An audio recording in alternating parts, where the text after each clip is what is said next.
नाम है रफ़ीक और आप देख रहे हैं मेरा यूट्यूब चैनल ई मैथ स्टूडेंट। आज जो टॉपिक हम लोगों ने डिस्कस करना है वो फर्स्ट ईयर सेकंड ईयर बल्कि 9th 10th जितनी भी क्लासेस में आप ट्रिग्नोमेट्री पढ़ेंगे या ट्रिग्नोमेट्रिक फंक्शंस पढ़ेंगे उनके लिए बड़ा ही इम्पोर्टेंट है। आज हम लोगों ने ट्रिग्नोमेट्रिक फंक्शन की वैल्यूज़ को फाइंड करना सीखना है डिफरेंट एंगल्स पे।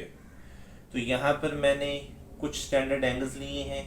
आज हम देखेंगे सीखेंगे कि किस तरह बगैर कैलकुलेटर यूज़ किए आप ट्रिग्नोमेट्रिक फंक्शन के एंगल्स का टेबल खुद बना सकते हैं। देखिएगा ज़रा, मैंने सबसे पहले यहाँ पर लिखा है एंगल थीटा। स्टूडेंट्स, मैंने आप लोगों की सहूलत के लिए एंगल को दोनों तरह से लिख दिया है, डिग्रीज में भी और रेडियन में भी। 0 डिग्री 0 रेडियन सेम, 30 डिग्री हो या π/6 रेडियन हो, ये इक्वल होती हैं वैल्यूज़। 45 डिग्री को π/4, 60 डिग्री को π/3, 90 डिग्री को π/2, 180 डिग्री को पाई, 270 डिग्री को 3π/2 और 360 डिग्री को 2π कहते हैं। दोनों इसलिए लिखी हैं क्योंकि बुक के अंदर, क्वेश्चन के अंदर, एग्जाम के अंदर वो दोनों तरह से एंगल दे देता है। समटाइम्स वो डिग्रीज में दे देता है, समटाइम्स वो रेडियन में दे देता है। तो हमें दोनों को लिख के वैल्यूज को फाइंड करना है। तो तरीकाकार जरा समझ लीजिएगा, काम बड़ा आसान है। सबसे पहले स्टूडेंट्स आपने करना ये है कि जो साइन का फंक्शन है इसकी वैल्यूज फाइंड करनी है।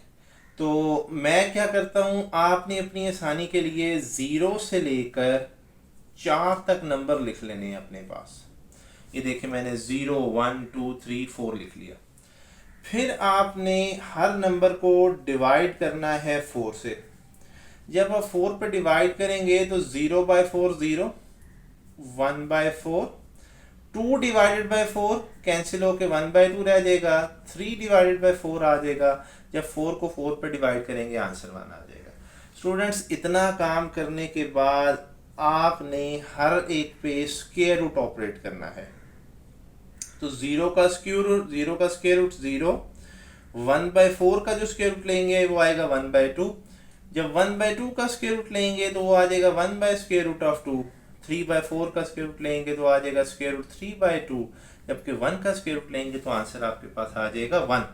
तो स्टूडेंट्स, ये जितनी वैल्यूज निकली हैं ये तमाम की तमाम वैल्यूज साइन के फंक्शन के लिए 0 डिग्री 30 डिग्री 45 60 और 90 की हैं।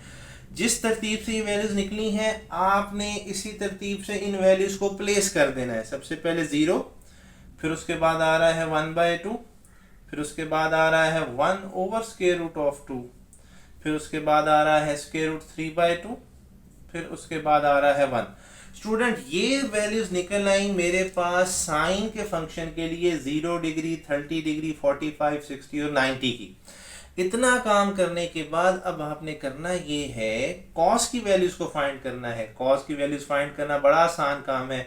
जो वैल्यूज आपने साइन की निकालनी है आपने उन्हीं को लिखना है, लेकिन तरतीब उल्ट कर देनी है। मतलब आखिर में जो नंबर लिखा है उसको सबसे पहले लिखेंगे, 1 को लिखेंगे सबसे पहले, फिर लिखेंगे स्क्वायर रूट 3/2 को, फिर उसके बाद 1/√2 लिखेंगे स्टूडेंट्स, फिर उसके बाद लिखेंगे 1/2 और फिर आखिर में लिखेंगे 0। तो इस तरह से कॉस की वैल्यूज निकल आएंगी। अब बाकी रह गया tan। अब स्टूडेंट्स, हमें पता है जो tan थीटा है वो बराबर होता है sin theta divided by cos theta. It means कि अगर मैं इन दोनों वैल्यूज को डिवाइड करता जाऊंगा तो मेरे पास tan की वैल्यूज निकलती जाएंगी। 0 डिवाइडेड बाय 1 आंसर आ जाएगा 0, यहाँ लिख दें। उसके बाद आपने 1/2 को डिवाइड करना है स्क्वायर रूट 3/2 पे। तो गौर कीजिएगा, यहाँ पर 2 से कैंसिल हो जाएगा तो आपके पास इसकी वैल्यू निकल आएगी 1/√3। तो ये वैल्यू मैं यहाँ प्लेस कर देता हूँ 1/√3। स्टूडेंट्स, इसके बाद आपने 1/√2 को 1/√2 पर डिवाइड करना है, दोनों पूरे पूरे कैंसिल हो जाएंगे, आंसर आ जाएगा 1। इसी तरह से जब आप स्क्वायर रूट 3/2 को डिवाइड करेंगे 1/2 से तो 2 से कैंसिल हो जाएगा, आपका आंसर आ जाएगा स्क्वायर रूट 3। ये आपकी tan 60 की वैल्यू निकल आएगी। आखिर में स्टूडेंट्स 1 को डिवाइड करना है 0 पे। हमें पता है जब हम 1 को 0 पे डिवाइड करते हैं तो आंसर अनडिफाइंड इनफिनिट आ जाता है। तो ये स्टूडेंट्स मेरे पास टेबल कंप्लीट हो गया 0 डिग्री से लेके 90 डिग्री तक। अब मैंने अभी मजीद टेबल कंस्ट्रक्ट करना है 180 डिग्री के लिए, 270 डिग्री के लिए, 360 डिग्री के लिए। तो इसको देखते हैं ये कैसे कंप्लीट होगा। स्टूडेंट सबसे पहले मैं कंप्लीट करता हूँ 360 डिग्री वाला हिस्सा। वो कैसे कंप्लीट होगा, जरा थोड़ा सा गौर कीजिएगा। यहाँ पे मैंने कार्टेशियन प्लेन बनाई, आप गौर करें यहाँ पे 0 डिग्री होता है, यहाँ पे हमारे पास 90 डिग्री, यहाँ पे 180 डिग्री, यहाँ पे 270 डिग्री और यहाँ पे 360 डिग्री।